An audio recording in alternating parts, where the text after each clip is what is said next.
1592 is favorably reported to the full Senate. Senator Sparks moves that the committee substitute for Senate Bill 1592 be recommended for certification for the local and uncontested calendar. Is there objection? The chair hears none.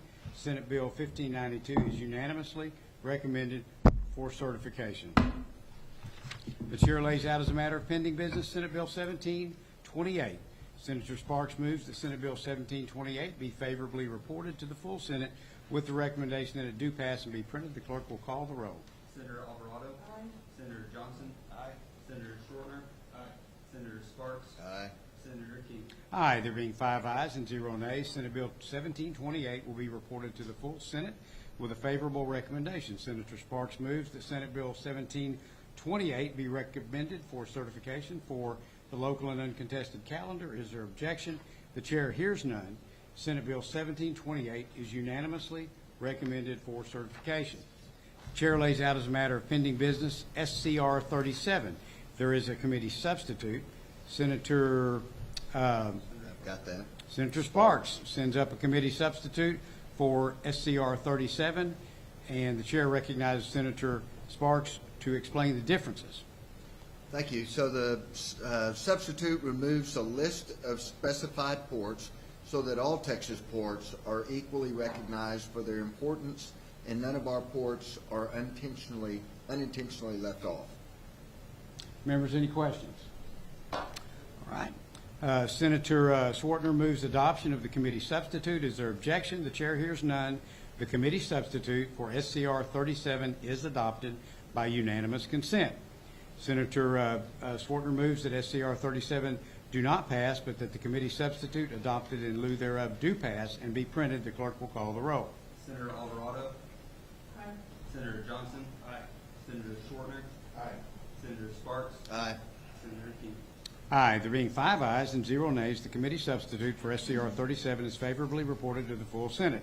Senator Swartner moves that the committee substitute for SCR 37 be recommended for certification for the local and uncontested calendar. Is there objection? The chair hears none. SCR 37 is unanimously recommended for certification. The chair lays out as a matter of pending business SCR 38. Senator Sparks moves that SCR 38 be reported favorably to the full Senate with the recommendation that it do pass and be printed. The clerk will call the roll. Senator Alvarado. Nay. Senator Johnson. Aye. Senator Shortner. Aye. Senator Sparks. Aye. Senator King. Aye. Being 4 ayes and 1 nay, SCR 38 will be reported to the full Senate with a favorable recommendation. Members, is there any other business to come before the committee? Hearing none, Senator Sparks moves that the committee stand in recess, subject to the call of the chair. Thank you, members, and thanks for letting us go quickly.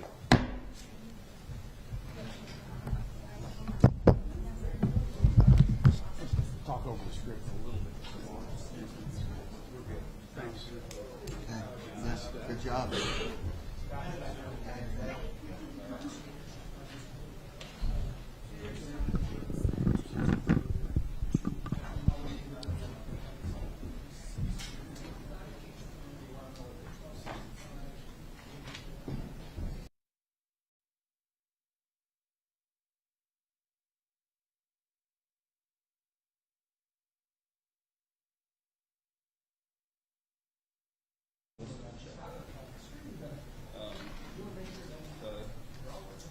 Yeah, it's 529, correct. Correct. 1728.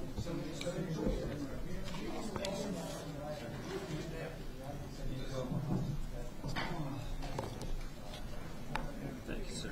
Appreciate it. Don't forget to post. Yeah, I have it. You can do that from my computer, or you just want to wait. It's all, mine's here somewhere. I have it all drafted. Do I need to do anything about the suspension language on the? Yeah, I'll on the show you. posting? They're going to do a press conference.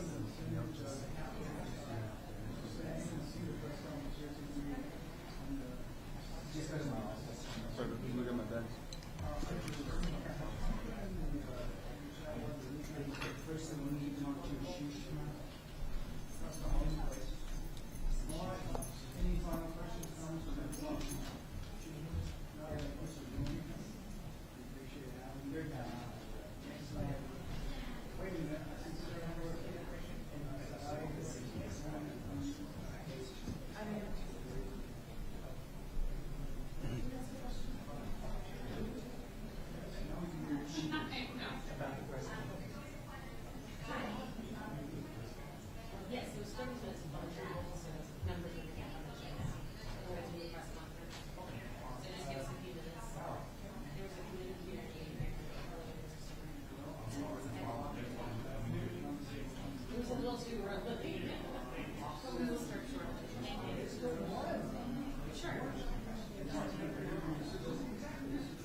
Information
Democratic Caucus. We are here to share some of our thoughts and concerns about Senate Bill 689 that passed, the DEI bill.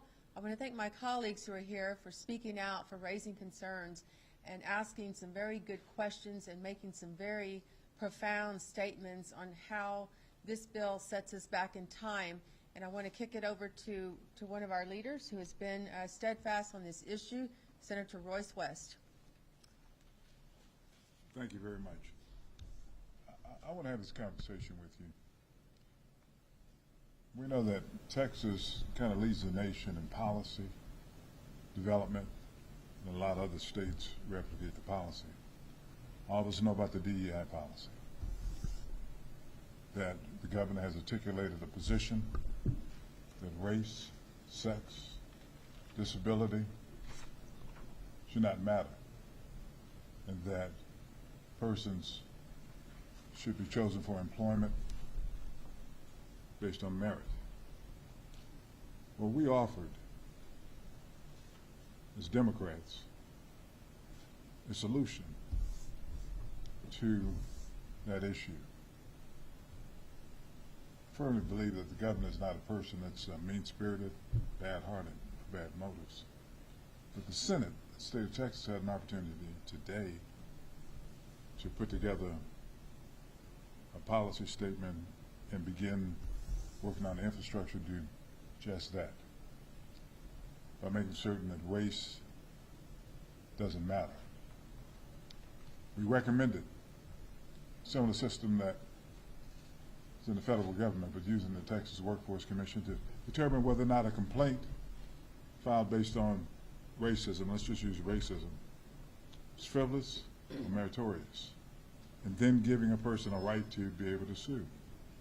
And how do you, so we begin setting up the infrastructure. So how do you set up an infrastructure and attempt to discourage unwanted behavior unless there are consequences?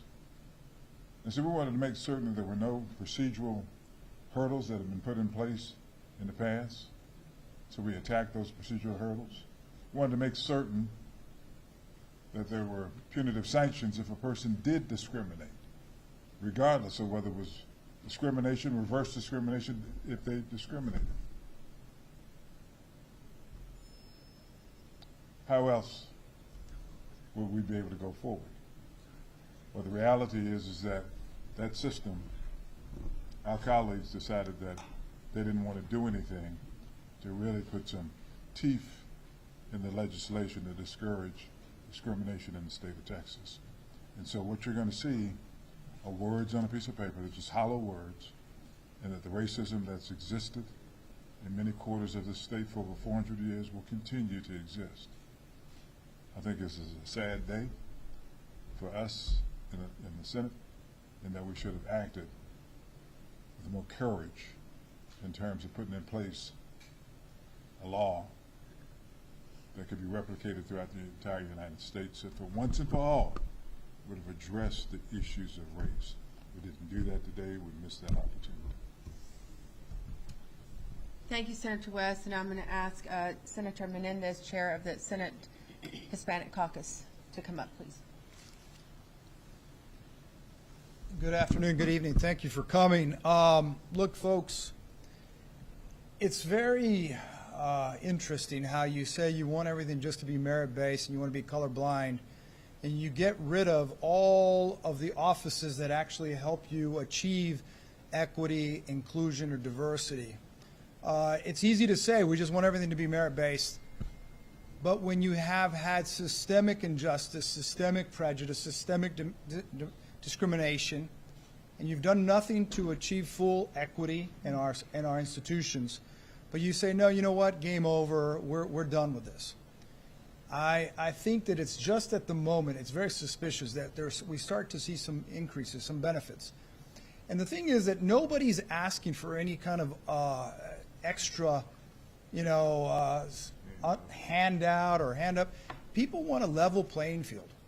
The thing that gets to me is that so many times when you try to address the fact that why is it that you don't have a diverse population in your management ranks? You don't have a diverse population in your student ranks, whether it be at the university level or at the highest levels of academia.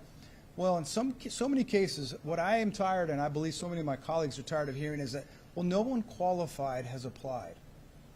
What we know is true is that there are so many people who are just as qualified, if not more qualified, but people stop looking when they want to stop looking. And then today was just another example. By destroying diversity, equity, inclusion, or any semblance of it in any of our state agencies or training of anything of that sort, you have said that in Texas it's okay not to care about diversity, not to care about equity, not to care about inclusion of anyone. And in many ways, that's, to me, it sends a signal that it's okay to be racist, to be prejudiced, and not to care to include all people. It's okay to other others, and that's just not right.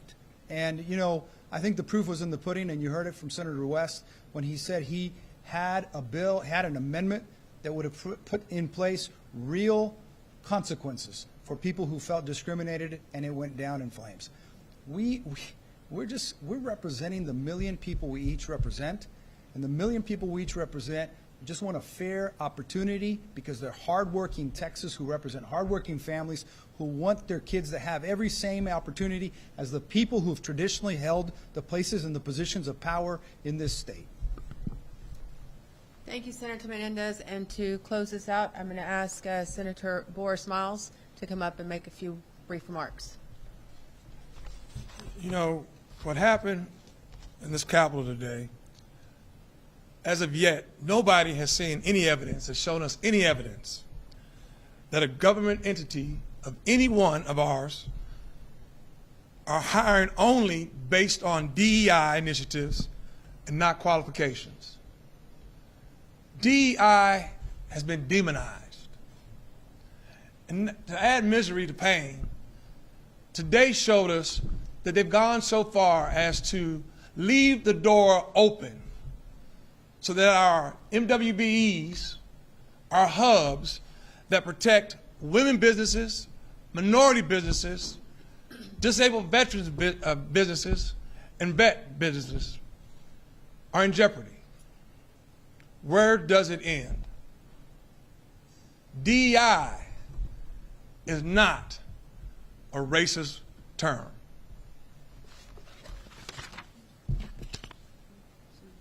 Okay, we have one more addition, Senator Nathan Johnson, and then we'll take questions. Thank you. Just real briefly and contextually, the Senate just confirmed Justin Berry to be on T-Cole. And at the same time, there's supposedly an emphasis on merit. I'll leave that there. And the other thing I wanted to say is that this is a case of misdirected passions. Get people all worked up to make sure that we don't have an initiative to have diversity and equity and inclusion in government offices, when every one of us has experienced the benefits of having diversity and equity and inclusion in the functioning of our offices. Passionate about this, and all I want to say to you people who are so passionate about it is I think the day is not far off when you are going to wish the thing that you worried the most about was diversity and equity and inclusion in government offices. Misdirected passion, you ought to be spending it on the things that are truly ailing us, not the things in the places where we're trying to improve. Thank you. Any questions? Okay, thank you all very much.